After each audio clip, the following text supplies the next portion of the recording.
Hi everyone, the immigration industry is causing chaos right up and down the country, and so many people, and Irish people, are making massive windfalls from this industry in terms of providing accommodation through guest houses, bed and breakfasts, hotels, and in particular one I want to talk about today, such as the Citywest Hotel in Sagart.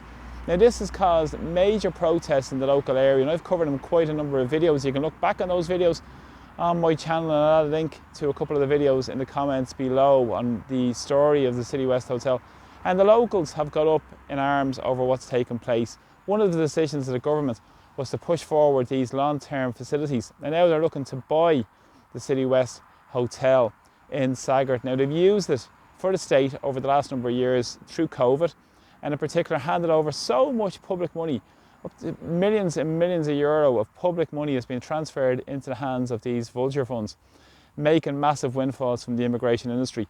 Now, according to a Freedom of Information request submitted by one of the residents, it's shown some startling details on what's taken place in the Citywest Hotel.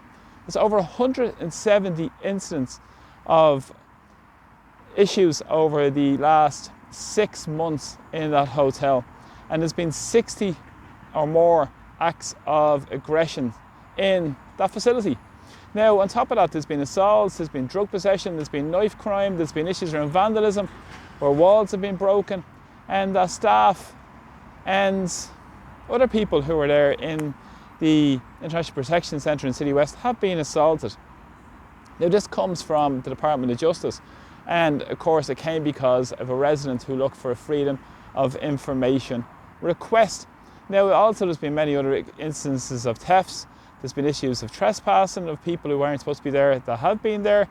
There's many more issues that were reported in the paper over the last few days as well, and thanks to the individual who submitted the Freedom of Information request.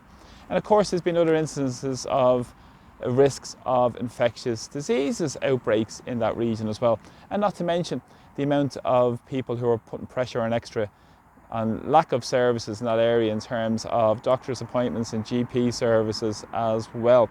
Now, this has caused major issues for the local community, taking the big hotel out of circulation, which would have a knock-on impact on small businesses in around Sagart Village, a beautiful village in southwest Dublin that has been decimated through overdevelopment over the past few years. And on top of that, we've seen this long-term facility that is proposed to be here that could exponentially look at up to 3,000 to 4,000 or 5,000 people at some stage, and be possibilities of growing on that region as well.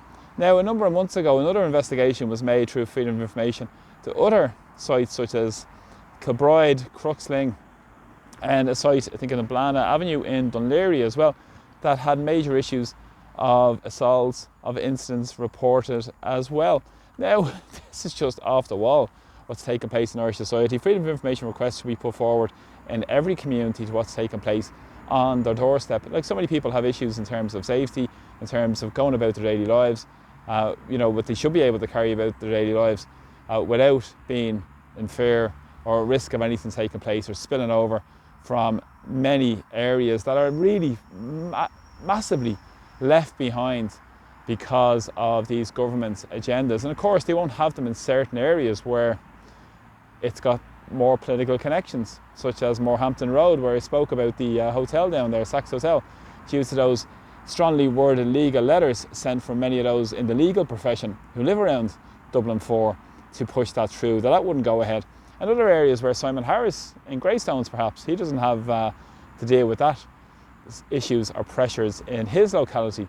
So it's really only in areas where people are left behind already and struggling as well due to lack of services, and strong urban and rural communities. And people need to come together about what's taking place. There's no democracy in terms of what's taking place. It's just a fallacy, and they're trying to run roughshod now over more processes in terms of delivering more of these long-term facilities as well, all run through the state. And of course, who's paying for it? All through citizens' money.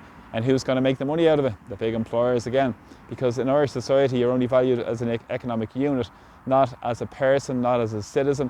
It's only about how much money you can make for those at the very top of society, rather than building a society that's based on the needs of people, where people have their needs met and have a dignified existence, such as a home, a roof over their head, a decent health service, and not under the pressures and constant stresses that most people are under, getting by day to day with the cost of living disaster as well in Ireland. But of course, this is what's taking place. This should be all stopped. It should be a national scandal, national outrage to what's taking place. People are up in arms, but please share my videos about what's going on. Please support the people who are standing up in their communities about what's taking place as well, because it's very important that the real information gets out to what's really taking place in many of these facilities that are making massive money for vulture funds, as I said, through Citywest, that go back to companies like Starwood Capital, of course, making money through the infrastructure fund here in Ireland as well, and the sovereign wealth fund, where they're Irish Strategic Investment Fund rather, where a lot of public money is being given to them to profit from the housing disaster as well, that are covered in videos as well. It's just a money-making racket for those at the very top of society. Many Irish people are making money from it. Many international vultures are making money for it. They should be all boycotted. It's absolutely just outrageous to what's taking place in Irish society. So thanks for the support. Please share my videos and please subscribe to my channel. So from Dublin, thanks a lot for the support, and slán go fóill. Take care.